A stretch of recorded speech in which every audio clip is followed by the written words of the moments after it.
కొన్ని నిర్ణయాలు తీసుకున్నాం. ఆ నిర్ణయాల్లో ప్రధానంగా ఒక డిఏ ఇవ్వాలని నిర్ణయం చేశాం. నవంబర్ 1 నుంచి ఇంకొక 10 రోజులు ఉంది. నవంబర్ 1 అకౌంట్లో అడ్జస్ట్ చేసి ఈ ఒక డిఏ ఇస్తాం. ఈ డిఏ నెలవారీగా 160 crores అవుతుంది. అది ఫస్ట్ ఫేజ్, అది క్లియర్ చేస్తాం. అదే సమయంలో ఇంకొక పక్క టీచర్స్ వీళ్ళందరూ ఉన్నారు, ఇప్పుడు ఇవ్వలేకపోతున్నాం.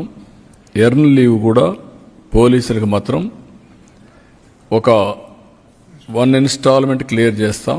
50-50 అంటే సగం 105 కోట్లు నవంబర్లో ఇచ్చి 105 కోట్లు జనవరిలో ఇస్తాం.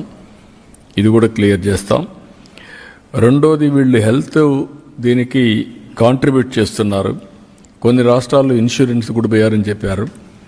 ఒక 60 డేస్లో ఇదే క్యాబినెట్ పనిచేస్తూ 60 డేస్ లోపల సిస్టమ్స్ అన్ని స్ట్రీమ్లైన్ చేసి మెరుగైన విధానం తీసుకొచ్చి ఏ ఎంప్లాయీ కూడా ఇబ్బంది లేకుండా రియల్ టైంలో హెల్త్ బాగాలేనప్పుడు క్లియర్ చేసుకునే విధంగా దానికి కూడా తీసుకొస్తాం. ఇంకొక పక్కన చైల్డ్ కేర్ లీవ్ ఒకప్పుడు 180 డేస్ ఇచ్చేవడం, దాన్ని వీళ్ళు మళ్ళీ అప్ టు మైనర్ అనే ఇది కూడా తీసుకొచ్చింటున్నారు. అలాంటి వల్ల ఇబ్బంది వస్తుంది. అందుకే ఈరోజు ఆలోచించింది చైల్డ్ కేర్ లీవ్ అనేది 180 డేస్ వాళ్ళ రిటైర్మెంట్ వరకు ఎప్పుడైనా ఉపయోగించుకున్నట్టుగా అది కూడా ఇస్తున్నాం. ఇంకొక పక్కన వీళ్ళ ఆఫీసులు ఉన్నాయి. ఈ ఆఫీసులన్నిటికి కూడా మనం ఒకసారి చూస్తే ఒకప్పుడు ఎగ్జంప్షన్ ఇచ్చాం, ఈ ప్రాపర్టీ ట్యాక్స్ ఇవన్నీ.